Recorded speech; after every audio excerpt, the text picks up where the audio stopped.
So, if you saw the Vancouver-Detroit video from earlier today at noon, talking about Moritz Seider and Quinn Hughes, you would know that I did not watch this Arizona game. I had drop-in floor hockey at the community center that I had to go to and that I wanted to attend. I scored 4 goals today. Can you believe that? That's more goals than I've had the past 3 years playing in other organized leagues. One of them was a dirty chance out in front where the pass came right into the middle and I was right on the doorstep to pot it in 5-hole. 1 goal came on the right side off of a rebound with the goalie down and out, and then 2 goals I had were coming down the left side, shooting it on the rush. One of them went short side, the other one went 5-hole as well. So, I had a good night during my drop-in floor hockey at the community center, and once I got back into my car, I turned on the Sportsnet 650 radio network, and I started listening, because I didn't know what actually happened in the Canucks game versus the Coyotes. And I was greeted to a pretty interesting conversation that Sateri Shaw and Corey Hirsch were having. They were talking about the third period of this hockey game, which apparently, according to them, was pretty boring, lackluster, and it kind of felt like both the Coyotes and the Canucks, not to mention the referees, all wanted to leave the game.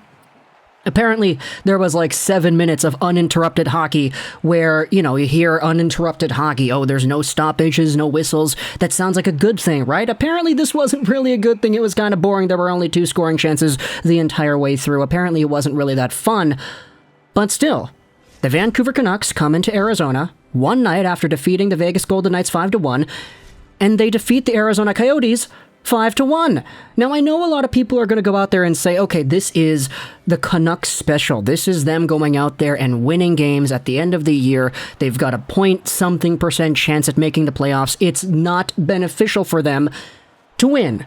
Lose more games, get a higher draft pick, get a good prospect, come back next year, good luck next time, right? That's the philosophy that a lot of Canucks fans are starting to build up for themselves after what has been a season where they didn't really ever contend for the playoffs. That Travis Green stint at the start really did screw them over. But I'll tell you this right here. When it comes to this season, 21-22, the Vancouver Canucks are realistically not going to be a team that's going to, let's say, contend for the first overall Shane Wright spot. They're not that bad.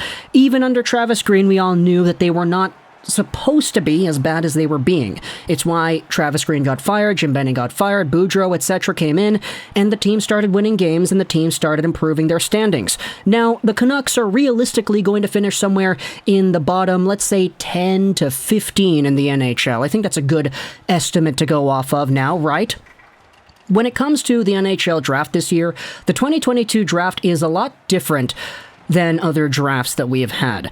The drop-off from 9th, 10th, 11th overall all the way down to 15th and 16th overall is not really that bad. Like, I know people can look at 2019, for example, and say, okay, 9th overall was Trevor Zegras. That guy is fantastic. Anaheim Ducks guy, he is doing extraordinarily well. And then you go over to 16th, 17th overall. You got Ville Heinola, you got Cam York in that range. Sure, there are some exceptional players like Cole Caulfield that are still doing well. Peyton Krebs was taken in that range as well. But my point here is, if you're saying the Vancouver Canucks should go out there and start losing games because you want to go from 15th overall to 12th overall, this year is not the year to go out there and push that narrative, because this year's group of prospects, you've got so many guys in a similar tier up in the top like 20 that you could realistically have yourselves a player that is as valuable at 17th overall than you could if you drafted 11th overall instead. This year, 2022, is not necessarily the year to go all balls to the wall to getting the worst draft pick possible, or the worst result possible to get the best draft pick possible. So the Vancouver Canucks going out there, getting some wins, I personally don't really care anymore. They're not really bad enough to get a Shane Wright or a Logan Cooley at the top of the draft, but are they good enough to make the playoffs? I personally do not think so either.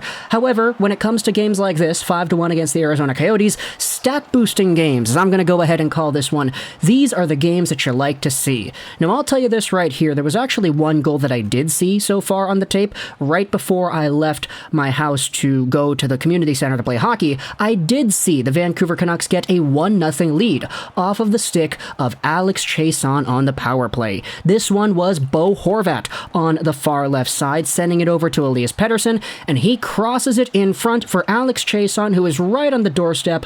Another power play point for one of the most useless Canucks forwards that we have seen this season. Sorry, Chiasson. I know, I love to take the piss out of you, but yeah, he's got himself another power play point, so good for him. Elias Pettersson up to 30 assists on the season. Bo Horvat has his 19th assist, and of course Chiasson with his 8th goal. Now, I'm going to do something really cool. Let's go over onto NHL.com and try to look at the actual goal replays themselves. Bo Horvat got 2 goals, his 29th and his 30th. Elias Pettersson had his 25th goal, and then in the third period, Alex Chiasson got a goal as well. I see 1 Miller assist on here, which is good. You want to see Miller getting those points. There you go. He's at 85 on the year.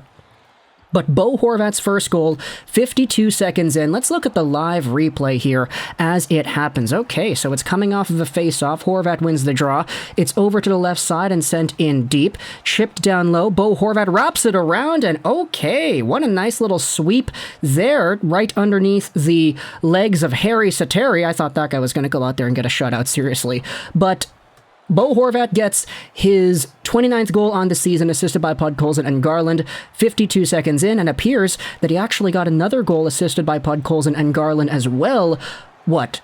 38 seconds after? Let's watch this game, this goal right here too. Bo Horvat crosses it into the middle, passing from Garland to Podkolzin. Oh my goodness, what a beautiful play. Wow, that's a live reaction right there for Bo Horvat's 30th goal on the season. You know, I've been saying this entire season here, but when it comes to 30 goals, Bo Horvat, with that goal right there, has become the first Vancouver Canuck to score 30 in a season since Radim Verbata in 2014-15. Ah, man, it took 7 years, and we finally have another 30-goal scorer. Radim Verbata, I absolutely loved you in that 14-15 season. The year after that, I really started to fall out of love with him because he stopped producing in the way that he did. But that 2014-15 year was a long time ago, and now we finally have another 30-goal scorer. Ay, ay, ay, chef's kiss, moi. There you go, Bo Horvat gets himself 2 on the board in the first minute and a half. Then you have Nick Schmaltz, who scores about 6 minutes later to make it 3-1, assisted by Travis Boyd. There you go, former Canuck legend Travis Boyd. And then, about 4 minutes after that, you have Elias Pettersson with his 25th on the year, assisted by Miller and Chiasson. Wow, Chiasson actually got really involved in this one. This play, I'm watching the replay right here. It looks like it's Travis Dermott who sends one over. Oh my goodness, it's a 2-on-0. Pettersson to Chiasson, back to Pettersson. Oh my gosh. Wow, that was a beautiful play. I'm speechless. The Canucks went absolutely ham on the Arizona Coyotes with their passing plays here. And then you have yourselves a third period goal. It's Pettersson to Ekman-Larsson, and then a goal by Chiasson in front. Was it a shot by OEL that got tipped in? There's Pettersson, there's there's Bo. Right into the middle, it gets chopped down. Arizona loses it. Miller goes around to Petey. Oh man, I just want to see those Miller points, man. Yeah, so OEL takes the shot. It's tipped in front by Chiasson. Chiasson has 3 points on the night. What a good game for this guy. And obviously, what a good game for Alex Chiasson, for Ekman-Larsson against his former team with that assist as well. Not to mention Conor Garland, who had 2 assists on the night. Apparently, these guys did get honored in the arena, so good for them. You know, they were very long-tenured Arizona Coyotes, and the Coyotes fan base absolutely loved these two. Okay, no, they loved Ekman-Larsson for the first part of his tenure there, not necessarily towards the end. For Conor Garland, though, there was a lot of sentiment amongst the fan base that they were a little bit upset to see him leaving the team. Of course, Dylan Guenther is a good consolation prize, is he not? But either way, let me know in the comments all your thoughts about the Vancouver Canucks winning this game 5-1. That is a whole bunch of points for some of the guys that we want to see scoring. Bo Horvat has 30 goals on the year. Podkolzin and Garland combining on some pretty good plays for 2 assists each. Elias Pettersson gets 3 points on the night, so good for him. What do you think about the emergence of Alex Chiasson on the power play and just what his role has been with the team? And what do you think about Bo Horvat being the very first 30-goal scorer the Vancouver Canucks have seen in 7 freaking years? JT Miller is close. he probably is going to hit the mark as well. Elias Pettersson needs 5 more in the last, 10 games to get to 30 as well, so who knows if he's got the opportunity to do that. Man, 30 goals in my mind has always been somewhat of a benchmark, and the fact that the Vancouver Canucks have not been able to break that in 7 years makes it even more crazy to believe that Bo Horvat has it now. Miller is probably going to get it too. Elias Pettersson could be on his way there as well. This team in 21-22 has just been so strange when it comes to offense that you really start to think, okay, what exactly is the direction that Alvin and Rutherford are going to go down once the offseason begins. But anyways, that's a conversation for another day. Talk to me in the comments on your thoughts about Arizona and Vancouver. I'm super proud of myself because this video has been recorded in one take. I just took 1 or 2 swigs of water after coming back from the community center. I am dying over here. I kind of need to take a shower. I hope you enjoyed this video. And bye.